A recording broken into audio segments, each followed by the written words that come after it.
হরে Krishna. Jagannath veg কিচেনের পক্ষ থেকে সবাইকে জানাচ্ছি কৃষ্ণপ্রীতির শুভেচ্ছা ও ভালোবাসা। তো আজকে চলে এসেছি আমি আবার একটি রান্নার নতুন একটি রেসিপি নিয়ে। তো এটা হচ্ছে একাদশী ফ্রেঞ্চ ফ্রাই। তো একাদশী দিনে এই ফ্রেঞ্চ ফ্রাইটা আমরা কীভাবে করতে পারি তার জন্য চলুন দেখা যাক কী কী নিয়েছি আমি এখানে নিয়েছি আমি হাফ বাটি পরিমাণ সাবুদানা, আর নিয়েছি হচ্ছে গোলমরিচের গুঁড়া, সন্ধ্যব লবণ, চিলি ফ্লেক্স আর মাঝারি সাইজের 3টা সিদ্ধ করা আলু। তো প্রথমে আমি এই ফ্রেঞ্চ ফ্রাইটা করার জন্য আমি এখানে হচ্ছে একটা প্যান বসিয়ে দিয়েছি। প্যানটা গরম হলে এখানে আমি দিয়ে দিচ্ছি সেই সাবুদানাটা। এবার আমি চুলার আঁচটা মিডিয়াম টু হাই হিটে রেখে আমি ভালো করে হচ্ছে একটু ফ্রাই করে নেব সাবুদানাটাকে। একটু সময় নিয়ে ভালো করে হচ্ছে ফ্রাই করে নিব। তো দেখুন আমার এই সাবুদানাটা ফ্রাই হয়ে গেছে। তো আমি এটাকে আমি নামিয়ে নিয়েছি। এবার এটাকে আমি হয় ব্লেন্ডার বা পাটার সাহায্যে যে যেভাবে পারেন এভাবে গুঁড়ো করে নিতে হবে। তো আমি এটাকে যেরকম গুঁড়ো করে নিয়েছি। এবার আরেকটা পাত্রে আমি এখানে আলুটাকে একটা গ্রেটারের সাহায্যে গ্রেট করে নেব। সিদ্ধ আলুটাকে ভালো করে গ্রেট করে নেব, যাতে কোথাও কোনো দলা বা কোনো শক্ত কিছু না থাকে। এবার আলুটা গ্রেট করা হয়ে গেছে আমার। এই আলুতে আমি এবার একে একে আমার যে উপকরণগুলো এগুলো মিশিয়ে নেব। প্রথমে দিয়ে দিয়েছি গোলমরিচ, 1 টেবিল চামচ পরিমাণ আমি এখানে গোলমরিচ দিয়ে দিচ্ছি আমি আবারও 1 টেবিল চামচ পরিমাণ চিলি ফ্লেক্স, আর দিয়ে দিচ্ছি স্বাদ মতো লবণ।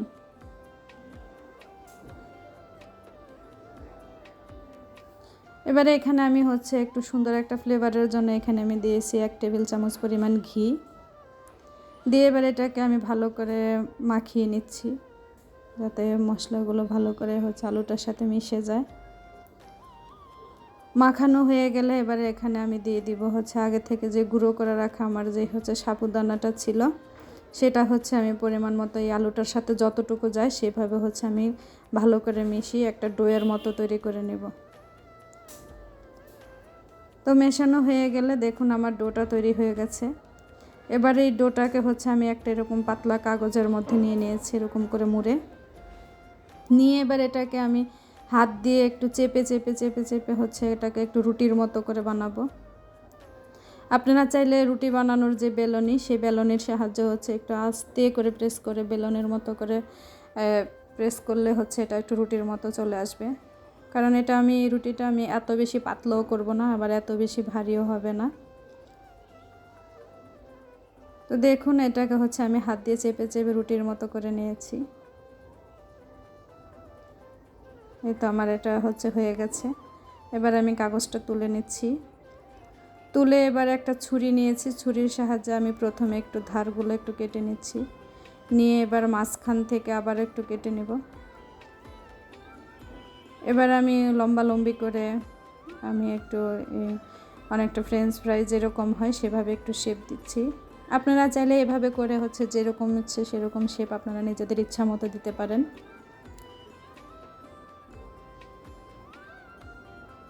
তো দেখুন এটা কিন্তু এত বেশি ভারীও না, আবার এত বেশি পাতলাও না, এরকমভাবে হয়েছে। আর খুব সুন্দর হয়ে এটা বসে পড়া কাটাও হচ্ছে। এবারে তো দেখুন রেডি আমার এই ফ্রেঞ্চ ফ্রাইগুলো কাটা। এবার আমি এখানে সানফ্লাওয়ার অয়েল দিয়ে দিয়েছি কড়াইতে গরম করতে। তো গরম হয়ে গেলে এখানে আমি দিয়ে দিচ্ছি আমার সেই কেটে রাখা সেই ফ্রেঞ্চ ফ্রাইগুলো একে একে করে। এত বেশি সময় লাগে না, মোটামুটিতেই এগুলো হয়ে যায়। তো দেখুন আমি চুলার আঁচটা একটু কিন্তু মিডিয়াম থাকবে, এত বেশি কমও না বেশিও না, মিডিয়াম হিটে আমি এটাকে ভালো করে একটু সময় নিয়ে ভেজে নিচ্ছি। এক পিঠ ভাজা হয়ে গেলে পরের পিঠটা এরকম উল্টে পাল্টে দিয়ে দিয়ে ভেজে নিতে হবে।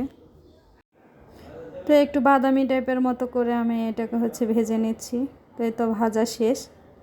এবার আমি এটাকে নামিয়ে নিচ্ছি। দেখুন এগুলো কি সুন্দর হয়ে ফুলে গেছে। তো আমার এই তো এগুলো তৈরি হয়ে গেছে একাদশী সেই ফ্রেঞ্চ ফ্রাইটা। আপনারাও বাড়িতে তৈরি করে দেখবেন, খেতে বেশ টেস্ট হয়। এবার এটাতে তুলসী দিয়ে ভগবানকে ভোগ নিবেদন করা যাবে।